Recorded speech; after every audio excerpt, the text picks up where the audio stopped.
Hello, dear friends. Welcome. What a blessing to be with you today. And here we are for another study of the book Right Path by the Spirit Emmanuel through the blessed mediumship of Francisco Candido Xavier. And today we're going to start our morning. If you're watching this live, welcome. Or we may start our night or afternoon. It doesn't matter if you watch this on demand. We're always connected with you and with our mentors. We're always an example for someone, and we can always take this opportunity to nourish our souls with the enlightened teachings of Spiritism. So this morning we start with chapter 33 that is titled Amongst the Workers. So as I read part of this chapter and we discuss, let's think about what kind of worker am I on the list of workers Emmanuel is going to describe to us. He will start the chapter, it's chapter 33, by saying, "You will find that amongst the workers you have made collaborators and friends in the field of goodness.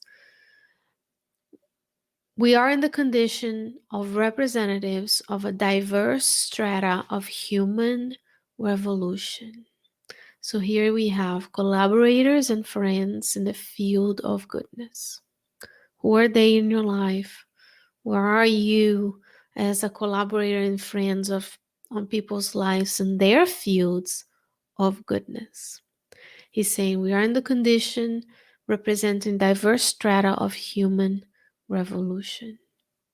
So there will be around us in our family members, in our communities, in our spiritist groups, in our religious institutions, diverse levels of spiritual evolution. When you have a moment, go review item 11 from the book, item 100 from the book, The Spirit's Book by Allan Kardec. He describes the diverse levels of spirit evolution, and then we can find ourselves there in those descriptions, and it's similarly here. So there are those who enthusiastically start on the path of work, throwing bold plans of action. However, then abandon the apostolate in its foundation for fear of sacrifice. So are we the ones who enthusiastically know of Spiritism, yet we're fearful of the sacrifice it requires for us to accomplish the task of the call of the Master? Now, there are those who arrive optimistic, we're happy, praising the prospect of work. Yes, I can see the beauty and the prospect of what this work can do, not only for me, for those around me, for humanity. Because ultimately, this is the work of Christ. It's not about me, you, or any other people in the Spiritist movement. It's about the work of Jesus everywhere. They arrive optimistic, praising the prospects, but live the task as soon as they observe its complexity and extension. Are we these ones? Are we abandoning it when we see how complex it is to keep a group together, to sow harmonization and love amongst the group, to like people with their flaws and shortcomings as much as they love us with our flaws and shortcomings, and the extension of work that it is to keep these teachings alive, to do the classes, to do the talks, to train past givers, to educate the children, to be available to take phone calls, to sacrifice of our time in order to do this. And not criticize the ones who are doing it because they're doing differently, but you don't know the difficulties it is to do it. And then now there are workers who reap the harvest benefits and have returned to it. Okay, I see the potential, I've been helped by it, and I return to do it. Promising help and recognition, I'll give it back. I will make it work.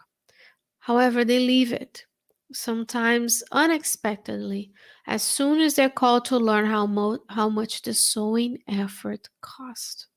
So are we the ones who have benefited from these teachings, we come back and promise beautiful things, yet we find ourselves leaving the work because it takes a lot of effort to sow this.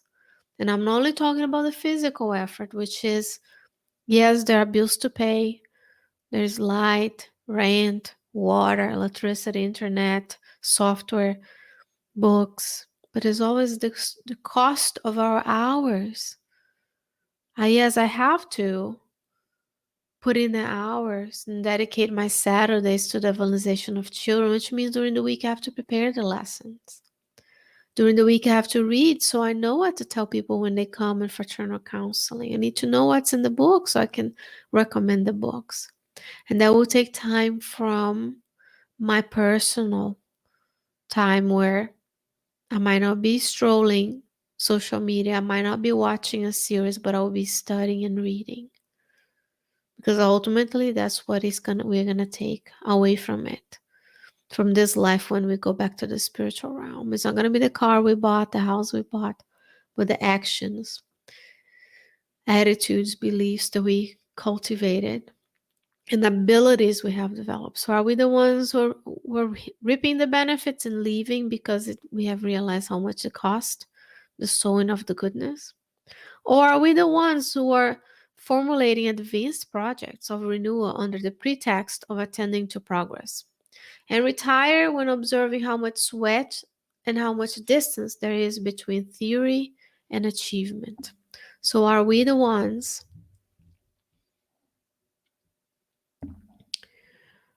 who are making all these beautiful projects? Yes, I am going to do this and the other. I'm going to build this building, have this beautiful town hall full of people before COVID, right?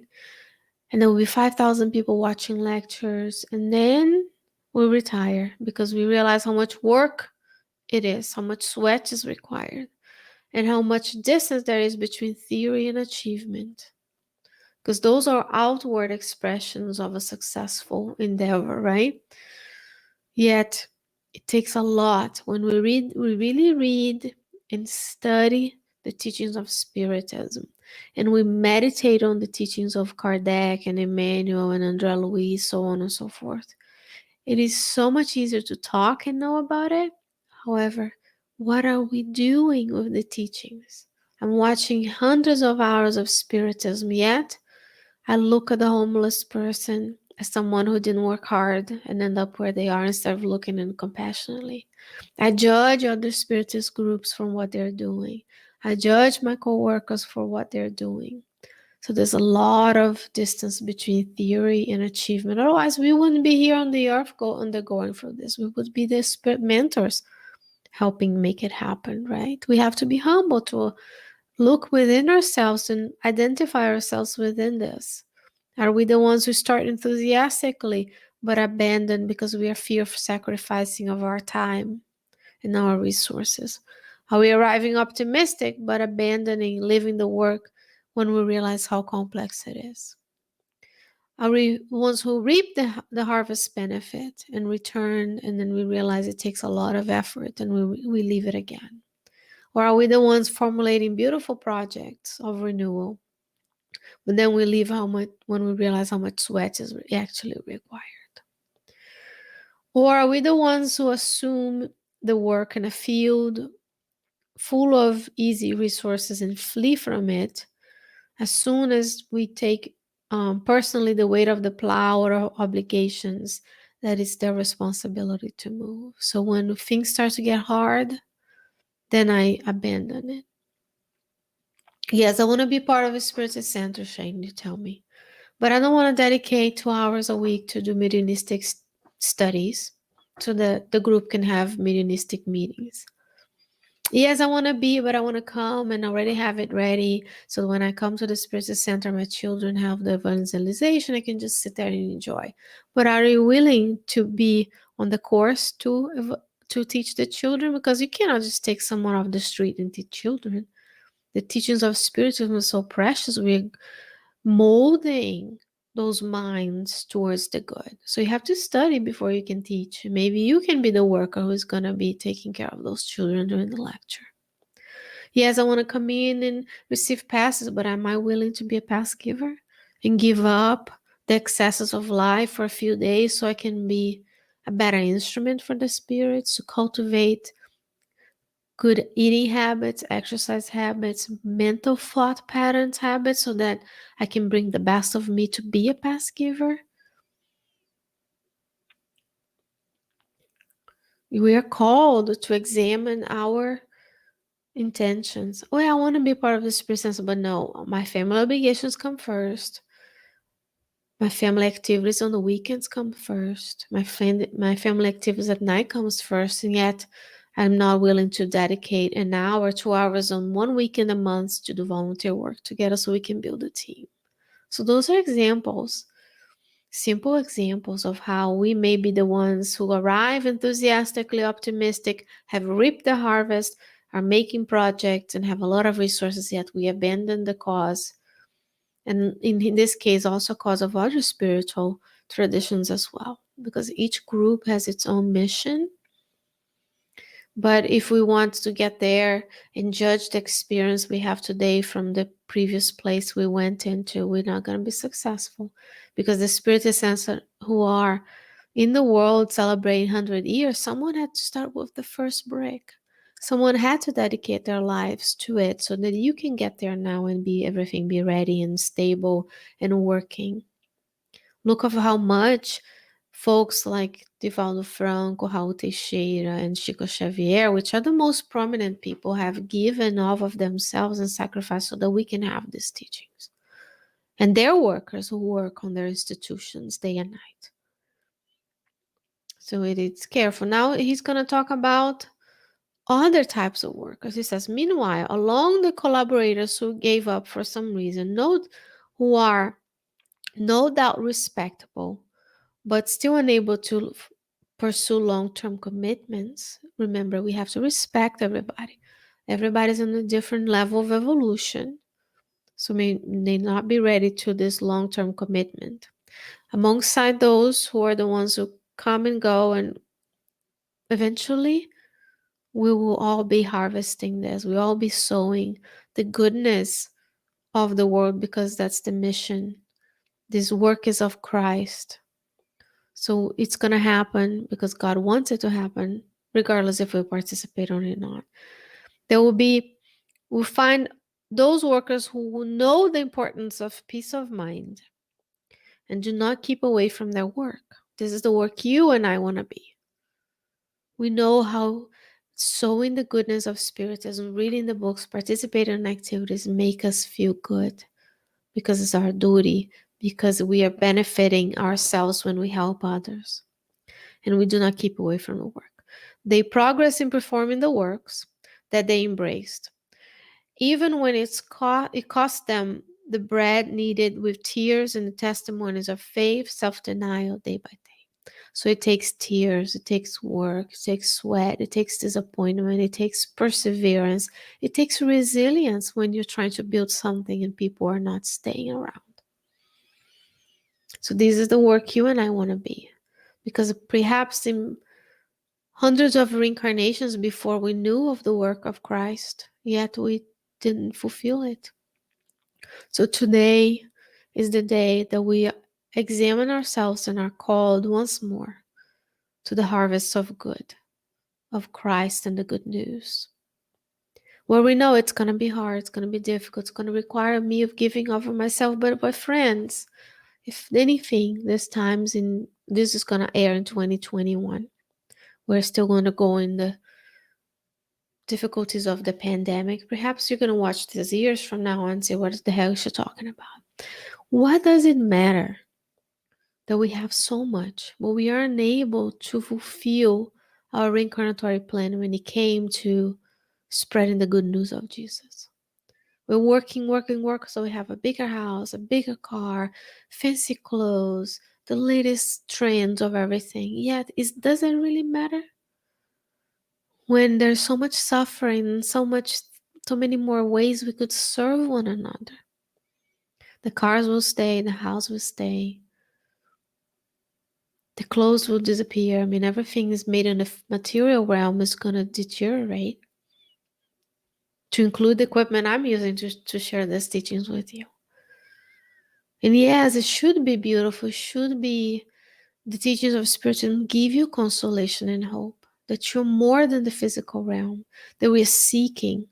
We have this thirst for enlightenment, calmness, and peace of mind that we've been looking for decades and centuries and perhaps millennia for this in the wrong places. So you should feel consoled. And if we are, and if you, I want to speak for myself, I want to include myself as we are in the categories of those who tried and stopped, and try and stop. This is not for despairing. It's for you and I to realize there's still time. If you're listening to this and you're still breathing the air that God allowed you to breathe and granted you with, there is still time for recommitment towards the works of the good. Start small, build it over time. Dedicate 1 hour a day. Okay, start with 10 minutes every day. Pick a time, read a message, and do a prayer. Pick a time, read a message, do a prayer. Read the prayer on your phone, record it, read a message, and send to your friends. Share the good.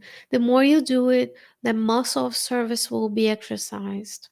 You find yourself more peaceful, more kind, and then the good spirits will come and inspire you to do more. Because it's easy for us to get to a place, a group, oh, so small, so few people. They don't have this, they don't have that. Where I come from, there's this. When we have decades, someone had to sacrifice time for us to give all of ourselves, the more we can, the most we can towards the good. If we can do physical works, nowadays it's hard to volunteer in person and with all the precautions that are needed to avoid contaminations due to the pandemic. You can pray, you can participate in virtual meetings, you can share, like, subscribe, whether you like it or not. That's the way content becomes relevant, it's shared. So let's share the good, let's be bold and share these teachings, and let's be the workers here who realize that now I'm ready for a long-term commitment. I know the importance of peace of mind and knowing of the duty well fulfilled, and won't keep away from the work. And he will say here, stay among the latter, the one who embrace the work, did not keep away from the work, even if it costed us faith, self-denial day by day in our lives. Who are determined to pay the price for their own ascension. It takes courage. It takes time to ascend. You're not going to wake up tomorrow. If you do, please come back on our meeting in Sigmatics and tell us. But most of us not going to wake up tomorrow in the spiritual realm and be a superior spirit. That's not how it works. Nature doesn't go in leaps. Evolution doesn't work in leaps. It's day by day, day by day. You do well the small things that God is allowing you to do. And then one day, you're going to be co-creating like Christ does, creating planets, overseeing 7 billion incarnates and many, many more discarnates on the planet with his workers each and every day. And you will recognize, if you stay among the ones who work, you will recognize for the moment that the work are worthy of the salary of happiness and peace in the treasury of eternal life. So the salary, the payoff, is happiness and peace. It's not a prosperity gospel. It's not getting a newer car, a newer home, better life just by believing. It's about doing.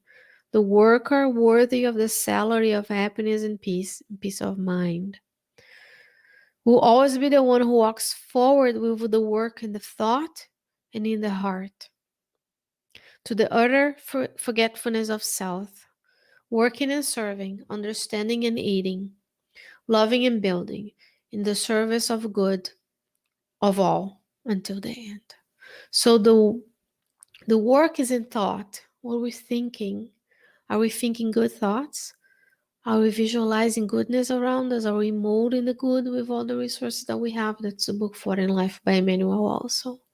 Am I seeing the one right in front of me, right next to me in my house, as a child of God that is blossoming in its way, in his or her way too, being a superior spirit? Am I seeing the ones who annoy me or the ones that I'm annoying? As children of God, full of infinite potentiality to become the superior spirits that we are destined to be. The work needs to start in the thoughts that we cultivate, and then go into the heart and feel the teachings, feel the goodness inside of ourselves. Thus, it's not enough to know and to think of it. You need to feel it in your life. You need to feel the call of Christ in your life each and every day, each and every moment. Start small, saying to yourself, I am a child of God. I am here to learn to do good. I am here to serve the ones God put in my life. I'm here to be this, to cultivate this seed of divinity inside of myself. To use the resource of divine providence to make everything around me better. And if you feel loved by God and supported by God, feeling the kindness and presence of your guardian angel, that's your spiritual personal trainer. You need to know of it, think of it, call them in your prayers, in the recess of your soul, but feel the loving kindness from God in your life. And then you do it. Because you can't just stay here and here. It has to be something that you walk with. That's why people give up. Because it's hard. The sowing of the good is hard. It's easier to go with the hurt mentality and the emotional contagion of fear and despair. Yet, within the last year we've been together in the pandemic, in the planetary transition, that is going to take longer for us, long time, as we feel incarnate beings. It's 80 years, 100 years, nothing compared to eternity. But as you are in the flesh, feeling this each and every day, it feels like a long time. As much as all the inequities and injustice have come to fruition, to the surface, now we have to look them in the eye and realize I have so much. There's so much more I need to give because so much I receive. And all the people who came before me, who paved the way for me to be here, is not about my own effort alone. Nobody grows alone. No, if you don't feed yourself once you come out of the womb, you don't have your own womb that you self-create. You had to be supported by your family members and friends. You don't build your own schools and roads. We grow in this together. It's the law of society. So let's today know that we have to know of these, feel it, and actualize it in our own lives. Read, and study and discuss and spend time. Who was who is who, what I'm going to do in the next life. It's about being here today, mindful. Where is God allowing me His grace and kindness today? Who is around me that I need to serve? What kind of circumstances are appearing over and over that allow me to grow? And then he's saying here, utter forgetfulness of self. It's not about my needs, what I want. It's about serving others. Because serving others is also self-care. Because science shows that when you serve, you have health benefits from serving. When you pray for others, you feel good as well. So yes, we need to take care of ourselves and our bodies with good nutrition, exercise, good reading, good internet use, sowing the good, nourishing our souls, doing an inventory of what you're watching or seeing, what you focus on. Your life is a mirror of your mind. What you're thinking about, what you're consuming is important. So forgetfulness of self, working and serving, understanding and aiding and helping, loving and building in the service of the good of all until the end. Because you're not going to come to the spiritual realm and, okay, what car did you have? What titles did you have? It's more about what did you do? Did you use a car to drive food to the homeless? Did you use the titles, the knowledge and the abilities you acquired to go serve? No, well, I'm so and so, I do this. But how did you serve others with the knowledge you acquired, the teachings you acquired? Right? It is difficult. It's not all flowery, but it is hopeful. Because if we do those things, we'll be among the workers whose salary will be happiness and peace. May not be in this life, because when we are aligned with the good, there are a lot of obstacles, a lot of misunderstanding, and folks who don't understand what we're doing. They prefer to stay on, why would I spend my weekend doing this when I could barbecue? When I could go to something fun? But ultimately, if we were in a difficult situation in this life or in the spiritual world, we would like to have those folks who sacrifice a little bit of themselves to help us. So there's 7 billion of us and plus in the world. If each and every one of us was able to daily do a little bit of good towards other, imagine the harvest of goodness we could have from the potential for the good inside each and every one of us. If we could harness the power of love within ourselves, how much better the world will be. So start with you and I today, making that commitment to do the good, feel the good, visualize the good, and mold the good with all the resources that you have. So that's my invitation for us this morning. Thank you so very much for joining me today. It's always an honor and a pleasure to be with you. And I hope that I can see you again. God willing, I'll be back with you next week. Many blessings. Stay well. Stay safe.